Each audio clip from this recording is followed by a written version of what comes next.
Tonight, political chaos threatens in Pakistan as the results don't go the military's way and jailed Imran Khan's candidates surge into the lead.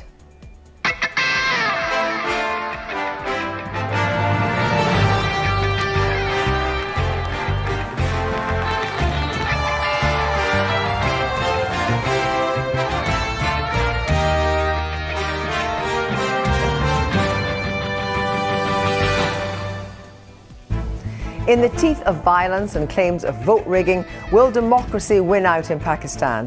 Imran Khan's in jail, so his supporters tonight released an AI-generated victory speech. मेरे पाकिस्तानियों, आपने कल vote देकर अपनी हकीकी आज़ादी की बुनियाद रख दी है।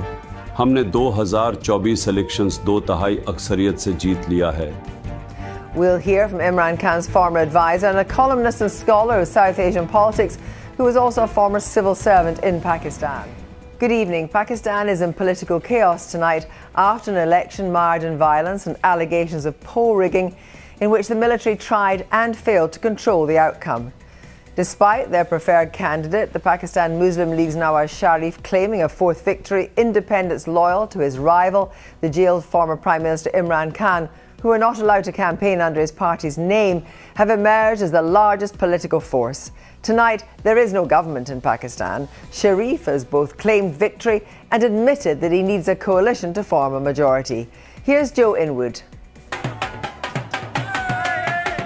This was not supposed to happen. Their leader was imprisoned. Their party was shut down, forced to run as independents. Even their symbol, the cricket bat, was banned from ballot papers. Yet, somehow, last night it was supporters of Imran Khan who were celebrating. For some, a triumph of democracy. After all of that, the fact that they were able to muster the kind of performance that they did is a testament to two things in my view. One, Pakistan's people believe and own up to the fact that they have a right to elect a democratically elected government. And two, that they have immense resilience and immense faith in the democratic process to come out and vote despite everything that was thrown in their way to prevent them from exercising their right to vote. But it was also testament to the failure of the army to cope with the technology and techniques of Imran Khan's party. मेरे पाकिस्तानियों, आपने कल vote देकर अपनी हकीकी आज़ादी की बुनियाद रख दी है। Just tonight, his party released this AI-generated victory message from their jailed leader, something they'd done throughout the campaign. It's very cleverly used AI-generated clips of Imran Khan to exhort voters to go to the polls. They asked on polling day, when the internet shutdown was announced, they asked people to turn off the passwords on their internet. So when people were out in neighborhoods and seeking information about whom to vote for, they had access to the internet, even though they didn't have it through their mobile phones. It's widely accepted there were attempts at vote rigging, but this was analog interference in a digital election, and it failed. I think the military establishment has long looked to its intelligence services to give it information about how its game plan was working. And clearly, in this instance, its game plan has gone horribly wrong. That plan was thought to be for this man, Nawaz Sharif, to win. He always denied it, but was widely considered the army's choice. Tonight, he spoke to his supporters. We don't have enough of a majority to run the government ourselves, he says. We invite other parties and candidates to work with us. Pakistan has ended up with a fragmented parliament, with the largest bloc made up of supporters of Imran Khan, but all sitting as independents.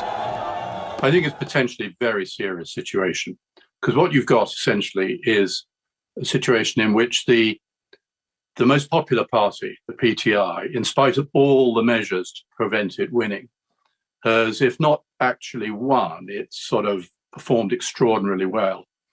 And so you're facing with the situation in which there might be a coalition of the two less popular parties backed by the army, with a lot of the people feeling that they've essentially been disenfranchised. To my mind, that poses a really serious potential problem. And the risk of instability in Pakistan matters. To the east, her great rival India. Conflict never seems far away between the two nuclear powers. To the west, Iran. And to the north, Afghanistan, where the Taliban's return will have emboldened their Pakistani cousins. While domestically, things are little better. Pakistan is currently experiencing an acute economic crisis. And, the cost of living crisis, particularly soaring inflation. And really, unless the government or the new government, moves rapidly towards addressing some of these problems, we could well see unrest on the streets. Tonight, those predictions seem like they may be coming to pass. These are unpredictable, potentially dangerous times for Pakistan. Much depends on the final count in these elections and how Pakistan's powerful military decides to react.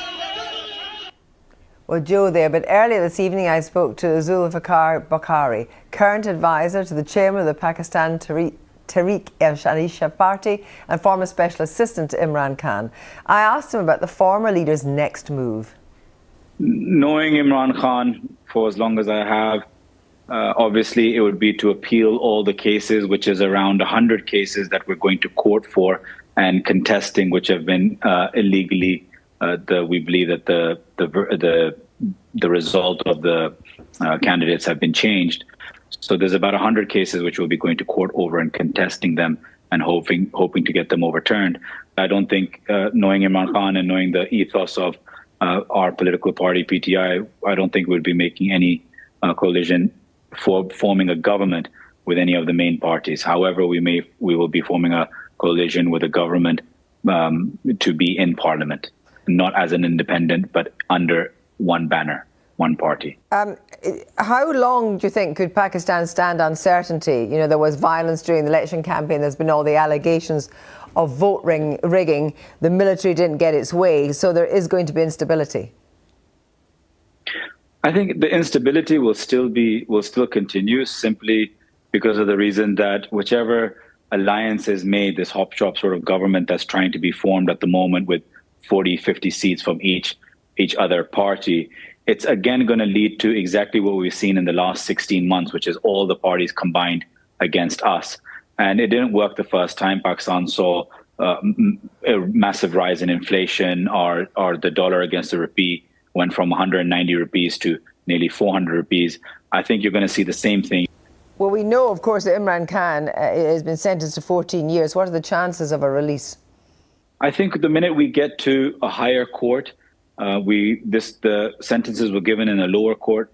The minute we go to the high court and the Supreme Court, we are extremely confident that he will be released, and a lot of the charges, if not all, will be thrown out on legal merit and procedural merit. Will he call, do you think, for peace in the country just now? We've always called for peace. We've never wanted anything but peace. But the only thing is that peace doesn't mean staying silent. Peace, we want peaceful protest. Whenever we've had one, we've always wanted to be able to express the freedom of expression peacefully. So providing that the courts take every candidate that has been mistreated and the people's mandate that has been stolen from them is restored, we will continue to go by everything by a political and legal manner as we always have done. And finally, David Cameron raised, and in a statement, serious concerns about what people in Pakistan had raised about the possibility of the unfairness of the vote. Yes, I retweeted back to Mr. David Cameron for his and very gracious kind words towards what's happened in Pakistan. But, David Cameron and many other politicians have only cited the last 48 hours in Pakistan over the elections. Don't forget that whatever atrocities we've seen in the past 48 hours have only happened because we've allowed the last 18 months, the human rights abuse in the last 18 months with Imran Khan and his party members to happen. If we didn't allow those at those times, the last 48 hours wouldn't have been such a sham election.